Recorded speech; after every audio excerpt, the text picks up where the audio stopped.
Hello everyone. आज का जो वीडियो है वो मैथमेटिक्स के टर्म से रिलेटेड है। थोड़ा सा मैंने आपके टाइम टेबल में चेंजेस करे हैं। मैथ का वीडियो जो आप देखेंगे वो एक वीडियो है जिसमें आपको मैथमेटिक्स का रिलेशनल फंक्शन समझाया गया है, जो कि अजय सर के द्वारा वीडियो जो है मेरे पास दिया गया है, जिसको मैं आप तक पहुंचाने की कोशिश कर रहा हूं। इस वीडियो में आपको फंक्शंस के बारे में बताया गया है। आप इस एक वीडियो को मैंने नंबर ऑफ पार्ट में जो है डिवाइड कर दिया है और एक एक पार्ट आपको केयरफुली सुनना है, देखना है कैसे क्या कर रहे हैं और उसको समझना है। कोशिश यही करेंगे कि हम लोग आपको समझाने की कोशिश करें, आप समझने की कोशिश करें, अच्छे से अच्छी पढ़ाई करें।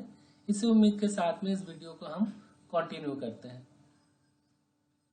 आगे बढ़ते हैं अपने मेन टॉपिक पे, जो कि क्लास 12th में सबसे ज्यादा क्वेश्चन पूछा जाता है। ठीक है, जो अभी तक में इतना जो इंतजार कर रहे थे, ठीक है ना, वही आपका सबसे मेन है। वो कौन सा है? Reflexive, symmetric, transitive. ठीक है, जो क्लास 12th मैथ में एनसीईआरटी में आप देखिएगा सबसे ज्यादा सवाल आपको रिफ्लेक्सिव, सिमेट्रिक, ट्रांजिटिव के अकॉर्डिंग सबसे ज्यादा क्वेश्चन आपको मिलेगा। ठीक है, और तीनों रिलेशन आप समझ लेते हैं अच्छे तरीके से तो इक्विवेलेंस रिलेशन भी एक होता है, वो आप आराम से समझ लेंगे। ठीक है, तीनों रिफ्लेक्सिव, सिमेट्रिक, ट्रांजिटिव समझ लेते हैं तो ऑटोमेटिक आपका इक्विवेलेंस भी कंप्लीट हो जाएगा। ठीक है, तो शुरू करते हैं हम लोग रिफ्लेक्सिव रिलेशन से। ध्यान से देखिएगा, बहुत ज्यादा इंपॉर्टेंट है। ठीक है, पांचवा टॉपिक है आपका रिफ्लेक्सिव रिलेशन। रिफ्लेक्सिव रिलेशन, इस नाम से आप क्या समझते हैं? तो देखिए, रिफ्लेक्सिव रिलेशन का मतलब होता है क्या? रिफ्लेक्सिव रिलेशन का मतलब यही है कि जो भी आपके पास सेट दिया गया है, मान लीजिए सेट ए दिया गया है, ठीक है, उसमें जितना भी एलिमेंट है, मान लेते हैं 1 2 3 एलिमेंट है, वो एलिमेंट अपने ही से रिलेटेड हो, यानी कि अपने ही से मतलब अगर 1 है तो 1 से ही रिलेटेड रहेगा, 2 है तो 2 से ही रिलेटेड रहेगा, 3 है तो 3 से रिलेटेड रहेगा, 4 से है तो 4 से ही रिलेटेड रहेगा। उसका जितना भी एलिमेंट है सेट ए के अंदर, उसका हर एक यानी कि एवरी एलिमेंट वो रिलेटेड रहेगा किससे? जो भी आपके पास सेट दिया गया है। अब बात ये आता है कि क्या हम सेट बी लिख दें यहां पर? तो अगर सेट बी लिखते हैं, इसके अंदर जैसे यहां पर 4 हमने लिख दिया, अब यहां पर 5 6 7 8 लिखते हैं सपोज दैट, तो क्या उसके साथ रिफ्लेक्सिव रिलेशन होगा? तो ऐसा बिल्कुल भी नहीं है। क्यों? क्योंकि आप ही सोचिए, हमने अभी बताया था कि जो भी यहां पर इसके अंदर एलिमेंट है उसके क्या होने चाहिए? एकदम सेम टू सेम डबलेट्स होने चाहिए। ठीक है, डबलेट्स का मतलब कि भाई 1 हमने लिखा तो हमको एकदम 1 1 चाहिए ही चाहिए, 2 2 चाहिए ही चाहिए, और 3 3 चाहिए ही चाहिए, और 4 4 भी चाहिए, और उसके अलावा जितना भी लिखा रहा है हमको उससे कोई मतलब नहीं है। लेकिन जो भी लिखा हुआ है, जो भी सेट ए में गिवन दिया गया है एलिमेंट, उससे रिलेटेड हमारे पास एलिमेंट होना चाहिए पेयर में। ठीक है, ऑर्डर्ड पेयर में होना चाहिए। तो क्या हम ये कह सकते हैं कि कोई भी सेट दिया गया है, ठीक है, एकदम सेम टू सेम उसका एलिमेंट रहना चाहिए? पहली बात तो एकदम सीख लीजिए, आप सेट ए से सेट ए में ही मल्टीप्लाई करिए, ये सबसे अच्छा आपका एग्जाम्पल होगा। अगर मान लीजिए सेट बी दे दिया जाता, उसके अंदर अगर डिफरेंट रहता ना एलिमेंट, तो हम उससे रिफ्लेक्सिव रिलेशन नहीं निकाल पाते, क्योंकि उससे होगा ही नहीं ना, होगा ही नहीं, कुछ दूसरा आ जाता, 1 5 आ जाता, 1 6 आ जाता। हाँ, अगर सेट बी रहता, अगर सेम टू सेम एलिमेंट अगर रहता सेट बी में भी, तब हम उसमें रिफ्लेक्सिव रिलेशन निकाल सकते थे। ठीक है, तो हम यहां पर सेट ए का ही करेंगे। ठीक है, ए क्रॉस ए। तो हम ये कह सकते हैं जरूर से कि हाँ भाई, अगर आप ए क्रॉस ए कार्टेशियन प्रोडक्ट कर रहे हैं तो ये एकदम बिल्कुल रिफ्लेक्सिव रिलेशन होगा। क्यों? क्योंकि देखिए, इसमें 1 1 भी आएगा, कोई ना कोई ऐसा चांस जरूर चलेगा जिसमें 1 1 भी आएगा, 2 2 भी आएगा, 3 3 भी आएगा, 4 4 भी आएगा। तो आप बोलिएगा कि 1 2 भी तो आएगा, 2 3 भी तो आएगा, 1 3 भी तो आएगा, 1 4 भी तो आएगा कार्टेशियन प्रोडक्ट करेंगे तो हमने अभी आपको क्या बताया था? हमें कोई मतलब नहीं है। अगर 1 1 2 2 3 3 4 4 आ जा रहा है और उसके अलावा अगर 1 2 2 3 1 3 भी आ जाए तो हमें कोई ऑब्जेक्शन नहीं है, आने दीजिए, तब भी हम उसको रिफ्लेक्सिव रिलेशन ही कहेंगे। आया समझ में? आ गया? तो हम ऐसा करते हैं, थोड़ा बड़ा है ये, 4 एलिमेंट है इसमें, तो आप जान रहे हैं कि अगर इसका हम लोग कार्टेशियन प्रोडक्ट करते हैं तो 16 ऑर्डर्ड पेयर बनेंगे। ठीक है, थोड़ा बड़ा बनेगा लेकिन बना लीजिए। ठीक है, तो हमने आपको बताया भी था कि किस तरह से बनाना है आपको। 1 2 3 4 1 2 3 4 एकदम सेम रहना चाहिए दोस्तों, दोनों सेट में एकदम सेम टू सेम एलिमेंट रहना चाहिए, तभी रिफ्लेक्सिव रिलेशन हो पाएगा। ठीक है, तो आप कर सकते हैं, बहुत इजी है। चलिए एकदम जल्दी जल्दी बनाते हैं। अब आप लोग तो एक्सपर्ट हो चुके होंगे रिफ्लेक्सिव, ये क्या नाम है, A क्रॉस A निकालना या A क्रॉस B निकालना। ठीक है, तो 1 2 नहीं पहले 1 1 सॉरी दोस्तों, और इधर 1 2 1 3 1 4। ठीक है, 1 का तो चांस चल दिया पूरा। अब बारी है 2 का, तो 2 का 1 के साथ, फिर उसके बाद आ गया ये 2 का 2 2 3 2 4। आप इससे भी मैपिंग करके भी सीख सकते हैं, जैसे हमने 1 के साथ सबको किया ना, वैसे ही 2 के साथ भी करिए, 3 के साथ भी करिए, 4 के साथ भी करिए, ऐसे सीख सकते हैं आप, कोई बड़ी बात नहीं है ये चीज। और 2 का तो हो गया चांस, अब 3 का चलते हैं। 3 1 3 2 और इधर है 3 3, बस हो ही गया। 3 4, अब 4 का चलेंगे, 4 1 4 2 4 3 4 4 हो गया। तो आपको अगर चेक करना है कि हमने ये कार्टेशियन प्रोडक्ट सही लिखा है, तो हमने आपको बताया भी है कि यहाँ पर 4 एलिमेंट है और A क्रॉस A किया आपने, यानी कि 4 into 4, तो 16 एलिमेंट्स होना चाहिए, यानी कि 16 ordered pair, sorry 16 ordered pair हमारे पास होना चाहिए। 1 2 3 4 5 6 7 8 9 10 11 12 13 14 15 16। ठीक है, तो 16 ऑर्डर्ड पेयर हमारे पास मौजूद है। अब हमको बताना है कि इन एलिमेंट्स में क्या रिफ्लेक्सिव रिलेशन मौजूद है। तो हम आपको बताए थे ना कि कोई भी आपके पास सेट है, उसमें एलिमेंट जो दिया हुआ है उसका क्या रहना चाहिए, सभी एलिमेंट आपस में एक दूसरे से रिलेटेड होना चाहिए, यानी कि 1 का 1 2 का 2 3 का 3 4 के साथ।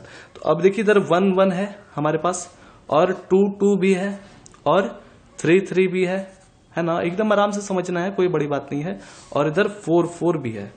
ठीक है, और हमने आपको बताया भी था कि अगर आप ऑर्डर्ड पेयर निकाल रहे हैं, अगर ये मौजूद है तो बिल्कुल ये रिफ्लेक्सिव रिलेशन हो जाएगा। ठीक है, और बाकी का आए हमको कोई मतलब नहीं है। ठीक है, रहने दीजिए, तब भी ये रिफ्लेक्सिव रिलेशन होगा। उम्मीद है कि आपको कुछ ना कुछ क्लियर हुआ होगा, और क्लियर करते हैं रिफ्लेक्सिव रिलेशन में थोड़ा सा डीप और सोचते हैं। सपोज दैट, मान के चलिए कि जैसे कि आपने थोड़ी देर पहले, यानी कि तीसरे नंबर टॉपिक में आपने आइडेंटिटी रिलेशन के बारे में पढ़ा था। ठीक है, अब ये कहां से आ गया आप सोच रहे होंगे। तो देखिए दोस्तों, इसमें जो आपका रिफ्लेक्सिव है थोड़ा थोड़ा मैच करता है, जैसे कि 1 1 2 2 3 3 4 4, इससे आपको थोड़ा कंफ्यूजन क्रिएट हो सकता है, तो हम वही अब खत्म करने वाले हैं कंफ्यूजन को। ठीक है, ध्यान से सुनिएगा। रिफ्लेक्सिव में भी 1 1 2 2 3 3 सबके डबलेट्स तो मौजूद होते ही हैं, इसमें भी डबलेट्स मौजूद होते हैं। ठीक है, जैसे 1 है तो 1 हो गया, 2 है तो 2, लेकिन ये दोनों में क्या अंतर है ना, कि अगर जैसे मान लीजिए 1 रखे तो सिर्फ 1 1 ही आना चाहिए, 2 2 ही आना चाहिए, जो भी मौजूद है वही रहना चाहिए। ठीक है, और इसमें क्या है ना कि आप 1 1 लिख लिए, 2 2 लिख दिए, 3 3 लिख दीजिए, 4 4 लिख दीजिए, कोई मतलब नहीं है, सब चलेगा। लेकिन बाकी भी अगर रख देते हैं तो भी चलेगा इसमें, लेकिन ऐसा नहीं है, आइडेंटिटी रिलेशन में ऐसा नहीं है। ठीक है ना, आइडेंटिटी रिलेशन में अगर आप ये सब रखते हैं, बाकी का जो फालतू एलिमेंट्स है, यानी कि जो काम का नहीं है, अगर रखते हैं तो वो आइडेंटिटी रिलेशन नहीं होगा। ठीक है, इसमें आप सब रख सकते हैं, जैसे 1 1 2 2 3 3 जितना है आपके पास सब आपको रखना पड़ेगा। और इसमें जो जो आपके पास दिया गया है एलिमेंट्स, उसका जस्ट टू जस्ट इमेज रहना चाहिए, साफ बात ही है। अभी और हम लोग डीप से पढ़ेंगे, एकदम अच्छे से समझ में आएगा। ठीक है, चलिए अब हम लोग कुछ ना कुछ इसी में से, ध्यान से सुनिएगा, इसी में से कुछ कुछ क्या करते हैं कि रिलेशन को उठाते हैं, ठीक है, एक जगह लिखते हैं और पता करते हैं कि क्या ये रिलेशन जो है क्या है, रिफ्लेक्सिव है या नहीं है। ठीक है, तो चलिए शुरू करते हैं और इसमें से कुछ ना कुछ हम लोग लिखते हैं रिफ्लेक्सिव के एग्जाम्पल में। ठीक है, जैसे मान लीजिए कि इसमें से हमने उठाया, ठीक है, इसमें से हमने कोई एक R1 रिलेशन उठाया और एग्जाम्पल के तौर पे लिख दिया हमने कि 1 1 2 2 3 3। ठीक है, चलिए ये तो डबलेट सब है मौजूद, एकदम सेम टू सेम है सबका, है ना, 1 का 1, 2 का 2, 3 का 3। अब आपको ये बताना है कि क्या ये रिलेशन जो है इसी में से ना उठाए हैं, इसी में से उठा हुआ है, 1 1 2 2 3 3 और 4 4 को हम यहां पर रहने दिए। तो आप ही बताइए कि क्या ये इस क्वेश्चन के हिसाब से 1 2 3 4 के हिसाब से क्या ये रिफ्लेक्सिव रिलेशन हो जाएगा? तो ये बिल्कुल भी नहीं होगा। क्यों? क्योंकि हमने आपको बताया था कि जितने भी एलिमेंट्स दिए हुए हैं उन सब का डबलेट्स होना जरूरी है। ठीक है, 1 है तो 1 1 हमने लिख दिया, बहुत अच्छी बात है, 2 का भी 2 2 लिख दिया, 3 का भी 3 3 लिख दिया, लेकिन एक मिसिंग हो गया। कौन सा? 4 4 भी तो लिखना चाहिए था हमें, लेकिन हम नहीं लिख पाए। ठीक है, तो अगर ये रिलेशन R2 मान लेते हैं, 1 1 रहता या 2 2 3 3, जैसे ही 4 4 लिखाएगा आप समझ लीजिएगा फटाक से एकदम टिक मारना आंख बंद करके। अगर मान लीजिए इसके आगे एक्स्ट्रा कुछ भी लिखा जाए, सपोज दैट 2 1 लिख देते हैं या 3 1 3 2, जो भी लिखना चाहते हैं आप लिख सकते हैं, इसके अलावा जो भी आप लिख देते हैं तब भी ये रिफ्लेक्सिव होगा। क्यों? क्योंकि ये रिफ्लेक्सिव रिलेशन को फॉलो कर रहा है। जितना भी एलिमेंट था उसका हमने डबलेट्स लिख दिया, ठीक है ना, उसी के जैसा हमने लिख दिया। आ रहा है समझ में? जो 1 से 1 से रिलेटेड था, जो भी एलिमेंट है वो आपस में ही रिलेटेड होना चाहिए। ठीक है, तो हमने तो लिख दिया, 1 का भी लिख दिया, 2 का भी लिख दिया, 3 का भी लिख दिया, 4 का भी लिख दिया। उम्मीद है कि आपको क्लियर हो गया होगा। ठीक है ना, और बाकी रहे उससे कोई मतलब नहीं है, ये बिल्कुल रिफ्लेक्सिव रिलेशन है। ठीक है, अगर 2 1 नहीं भी रहता तब भी ये रिफ्लेक्सिव रिलेशन हो जाता। आ गया ना समझ में? अब आपका क्लियर हो गया होगा अच्छे से। तो रिफ्लेक्सिव रिलेशन का एक हम लिखते हैं, आपको बता रहे हैं। जैसे मान लीजिए कि R is equal to A, ठीक है, और for every A belongs to capital A. ठीक है, यानी कि ये सेट है, ये आपका एलिमेंट है। ये चीज तो आपको पता होगा, जितना भी एलिमेंट है सेट में, ठीक है, जितना भी एलिमेंट है सेट में वो क्या होगा, वो अपने से ही रिलेटेड होना चाहिए, वो अपने से ही रिलेटेड होना चाहिए। आ रहा ना समझ में? ए के फॉर्म में, अगर बी लिख रहे हैं तो बी के फॉर्म में। ठीक है, बस यहां पर बी लिखा जाएगा। अब क्लियर है? रिफ्लेक्सिव, कोई दिक्कत नहीं ना है? आ गया ना समझ में? चलिए अब आगे बढ़ते हैं। आगे का टॉपिक जो है वो बहुत ही इंटरेस्टिंग है। अब हम लोग 6 नंबर यानी कि सिमेट्रिक रिलेशन, ठीक है,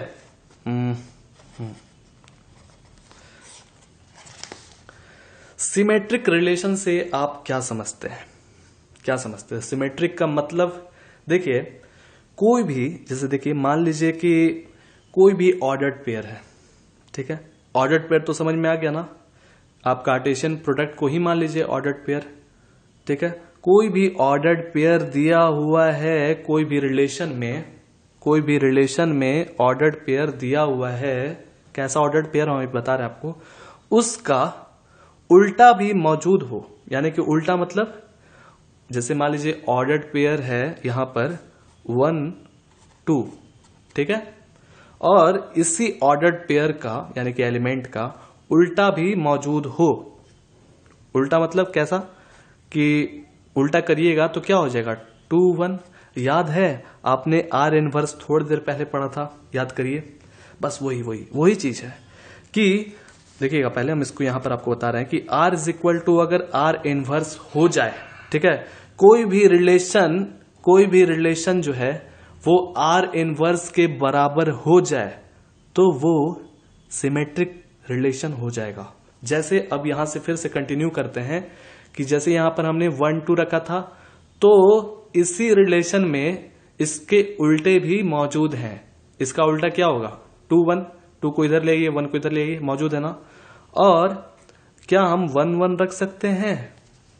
बिल्कुल रख सकते हैं। अगर आप 1 को इधर रखिए चाहे 1 को इधर रखिए, बात बराबर ही आएगा, 1 1 ही आएगा। ठीक है। अगर आप 1 3 रखे, अब आप बताइए क्या हम यहां पर रखेंगे, तो इसका उल्टा क्या हो जाएगा? 3 1। कितना इजी था, बहुत इजी है ना दोस्तों ये चीज, सिमेट्रिक रिलेशन। ठीक है। अगर कोई भी रिलेशन आपको ऐसा दिखता है, ठीक है, ऐसा दिखता है जिसके हर एक एलिमेंट के उल्टा मौजूद हो उस रिलेशन में, तो आप उसको सिमेट्रिक रिलेशन कहेंगे। ठीक है, आगे समझ में। अब जैसे कि ध्यान से सुनिएगा, अब हम लोग कुछ कुछ यहां पर रिलेशन लिखेंगे। ठीक है, कुछ कुछ रिलेशन लिखेंगे जो हमने अभी पढ़ा था। जैसे सपोज डैट, मान के चलिए कि अभी हमने क्या पढ़ा था, इधर देखिए, इसी में से कोई कोई रिलेशन को उठा करके यहां लिखते हैं और उसी में से आपको बताना है कि क्या वो रिलेशन सिमेट्रिक होगा या नहीं। ठीक है, तो चलिए शुरुआत करते हैं, लिखते हैं। ठीक है, अच्छे तरीके से। सपोज डैट हमने मान लिया एक R1 इज इक्वल टू, जल्दी जल्दी लिखते हैं, मान लीजिए 1 1 है और 1 2 है, 1 3 है, 1 4 है। ठीक है, और इसमें से बताना है आपको तो सिमेट्रिक है या नहीं। ऐसा करते हैं कि इसी रिलेशन में आपको यहां पर रिफ्लेक्सिव रिलेशन और सिमेट्रिक रिलेशन भी सीख जाएंगे, ताकि आपका प्रैक्टिस अच्छे तरीके से हो जाए। अभी हम लोग थोड़ी देर पहले रिफ्लेक्सिव पढ़े थे ना, याद है? रिफ्लेक्सिव में क्या हुआ था कि हर एक एलिमेंट्स के डबलेट्स यानी कि उसी के जैसा एकदम रहना ही चाहिए ऑर्डर्ड पेयर में। ठीक है, इससे पता भी चल जाए कि कौन सा आपका सिमेट्रिक है और कौन सा आपका रिफ्लेक्सिव रिलेशन है। ठीक है, तो चलिए सिमेट्रिक चेक करते हैं। ठीक है, सिमेट्रिक चेक करते हैं। तो हमने अभी बताया था कि कोई भी एलिमेंट दिया हुआ है आपके ऑर्डर्ड पेयर में, ठीक है, ऑर्डर्ड पेयर में, तो उसके उल्टे भी होने चाहिए। तो 1 1 का उल्टा यहां पर 1 1 मौजूद है। 1 2 का उल्टा, तो आगे देख रहे हैं कि 1 2 का उल्टा कहीं भी मौजूद नहीं है, तो हम लोग आगे नहीं बढ़ेंगे। ऐसा क्यों? क्योंकि हम जान रहे हैं कि इसके कारण जो है पूरा क्वेश्चन रॉन्ग हो गया। ठीक है ना। अब इसके आगे हो भी जाएगा तो उससे कोई मतलब नहीं है, यहीं पर हम रुक जाएंगे और देखेंगे कि 2 1 कहीं भी मौजूद नहीं है। 1 2 का उल्टा 2 1 होगा ना, तो आप बोल दीजिएगा कि ये सिमेट्रिक नहीं है। अब चेक करते हैं कि क्या ये रिफ्लेक्सिव है। तो रिफ्लेक्सिव आपको पता है ना क्या होता है। आपके पास हम कौन से क्वेश्चन के हिसाब से चल रहे हैं? हम उस क्वेश्चन के हिसाब से चल रहे हैं जो अभी हम लोग थोड़ी देर पहले पढ़े थे, 1 2 3 4। ठीक है, तो रिफ्लेक्सिव होने के लिए यहां पर क्या क्या चाहिए? 1 1 2 2 3 3 4 4, जो कि है नहीं, यहां पर नहीं ना है, दिख रहा है क्या? कहीं नहीं है, तो ये रिफ्लेक्सिव भी नहीं है। आगे समझ में। अब आगे बढ़ते हैं। सपोज डैट हमने और भी चीज ले लिया, 1 1 1 2 और 2 2। ठीक है, मान लीजिए ये ले लिया हमने और इधर 2 1 इस तरह से ले लिया हमने, और ले लेते हैं इधर 3 3। सबसे पहले हम लोग चेक करते हैं सिमेट्रिक। तो सिमेट्रिक का मतलब आपको पता ही है, एकदम सिंपल सा है चीज कि जो भी है उसके उल्टे भी होने चाहिए। तो 1 1 के उल्टे मौजूद है यहां पर है, और 1 2 के उल्टे क्या है? तो हम देखिए यहां तो नहीं है, आगे बढ़ते हैं। तो देखा हमने कि यहां पर मौजूद है 1 2 के उल्टे यानी कि 2 1। तो हाँ भाई ये चीज ठीक है। अब 2 2 के उल्टे इसी में मौजूद है ना। 2 को इधर ले जाइए चाहे 2 को इधर ले जाइए, होगा 2 2 ही। ठीक है, ये तो हो गया था जो कि इससे मैच खाया था। ठीक है, और 3 3 के उल्टे भी यहां पर मौजूद हैं। तो क्या ये रिलेशन जो R2 है, हमने जो माना यहां पर, क्या ये सिमेट्रिक है? बिल्कुल ये सिमेट्रिक है। बहुत इजी था, क्योंकि इसके जितना भी यहां पर एलिमेंट्स दिए गए हैं, जितने भी ऑर्डर्ड पेयर में हैं, वो उनके सब के सब उल्टे मौजूद हैं इस रिलेशन में, है ना मौजूद। इसके यहां पर हैं, इसके यहीं पर हैं, इसके यहीं पर हैं। तो अब देखना यह है कि क्या ये रिफ्लेक्सिव है क्या ये रिफ्लेक्सिव है? और रिफ्लेक्सिव होने के लिए आपके पास क्या क्या होना चाहिए? जितने भी एलिमेंट्स दिए गए हैं, ठीक है, 1 2 3 4, उनके सब के सब रिलेटेड होने चाहिए, यानी कि 1 1 2 2 3 3 4 4। तो हमने यहां पर देखा 1 1 है, 2 2 है, 3 3 है, बस एक नहीं है। कौन सा? 4 4 नहीं है। 4 4 नहीं है। अगर 4 4 होता तो हम रिफ्लेक्सिव में भी ताला लगा देते, ठीक है। तो हमने देखा कि यहां पर 4 4 मिसिंग है, जिसके कारण ये रिफ्लेक्सिव नहीं होगा। आया समझ में? अब हम लोग आगे बढ़ते हैं, एक और रिलेशन लेते हैं। ध्यान से सुनिए, एकदम आपका सब चीज क्लियर हो जाएगा अच्छे से, ठीक है। और इधर 1 1 हमने ले लिया, 1 2 2 1 2 2 3 3। आप अपने से भी प्रैक्टिस करिएगा, बहुत इजी है दोस्तों, ठीक है। तो चलिए चेक करते हैं कि इसमें सिमेट्रिक है क्या। सिमेट्रिक तो 1 1 का उल्टा यहां पर है मौजूद, 1 2 का उल्टा यहां पर है मौजूद, 2 1 है ना दोस्तों, और 2 2 का भी उल्टा मौजूद है, और 3 3 का भी उल्टा मौजूद है, और 2 3 का भी उल्टा है क्या। तो देखिए यहां तक हमारा सब चीज ठीक चल रहा था, यहां से लेकर के यहां तक सब चीज ठीक चल रहा था, लेकिन यहां पर क्या हुआ कि 2 3 आ गया। अब 2 3 का उल्टा क्या 3 2 है? तो हम देख रहे हैं कि 3 2 कहीं भी मौजूद नहीं है। एक के कारण ये पूरा रॉन्ग हो गया, यानी कि ये सिमेट्रिक नहीं है, बिल्कुल भी नहीं है, सिमेट्रिक रिलेशन नहीं है। अब चेक करते हैं कि क्या ये रिफ्लेक्सिव रिलेशन है। तो रिफ्लेक्सिव के लिए आपको पता ही है कि 1 1 होना चाहिए, 2 2 होना चाहिए, 3 3 होना चाहिए, और 4 4 भी होना चाहिए। 4 4 पता है ना क्यों होना चाहिए? क्योंकि हमारे सेट में जो है 4 भी मौजूद है, ठीक है। जबकि यहां पर 4 नहीं है, तो ये रिफ्लेक्सिव भी नहीं होगा। आया समझ में? क्लियर है सब चीज अच्छे से? अब एक लास्ट एग्जांपल लेते हैं। इसमें हमने लिखा 1 1 1 नहीं 2 2 3 3 4 4। बहुत बच्चे के जैसा क्वेश्चन है।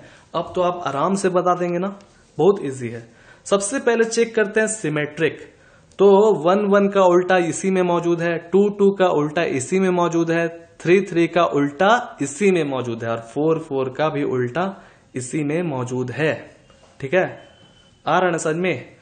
तो ये आपका सिमेट्रिक हो जाएगा, ये आपका सिमेट्रिक हो जाएगा, क्योंकि जितने भी ऑर्डर्ड पेयर हमारे पास थे यहां पर, जितने भी ऑर्डर्ड पेयर, समझ रहे ना, उसके सारे के सारे उल्टे यहां पर मौजूद हैं। अब आते हैं रिफ्लेक्सिव रिलेशन को चेक करते हैं, ठीक है। रिफ्लेक्सिव रिलेशन को चेक करते हैं। तो हमारे पास जो क्वेश्चन था वो 1 2 3 4 सेट दिया हुआ था ना, सेट 1 2 3 4। अब इसी के डबलेट्स अगर मौजूद होंगे इस रिलेशन में, तो ये रिफ्लेक्सिव भी हो जाएंगे। तो 1 1 है, 2 2 है, 3 3 है, 4 4 है, ठीक है। तो जितने भी हमारे पास मतलब कि जो सेट में गिवन दिए हुए थे एलिमेंट्स 1 2 3 4, उन सब के सब 1 2 3 4 के सारे के सारे डबलेट्स मौजूद हैं, यानी कि एकदम जस्ट उसी से रिलेटेड मौजूद है। जो भी हमने यहां पर लिखा, जो भी हमने यहां पर एलिमेंट लिखा जो कि सेट में दिया हुआ था, सेट ए में 1 2 3 4, उन सारे के सारे उसी के जैसा यहां पर डबलेट्स मौजूद है, ठीक है। आ गया ना समझ में? तो ये जो है आपका रिफ्लेक्सिव हो जाएगा। क्लियर हो गया? अब थोड़ा सा सिमेट्रिक में और आते हैं। जैसे मान लीजिए, मान के चलते हैं कि क्या ऐसा हो सकता है कि जो सिमेट्रिक है क्या वो रिफ्लेक्सिव भी हो सकते हैं? कोई भी ऐसा रिलेशन क्या जरूरी है? देखिए जरूरी नहीं है, हो भी सकता है, नहीं भी हो सकता है, ठीक है। जैसा कि हमने आपको बताया था कि देखिए सिमेट्रिक जो है यहां पर है, ठीक है, सिमेट्रिक है लेकिन रिफ्लेक्सिव नहीं है ना ये चीज।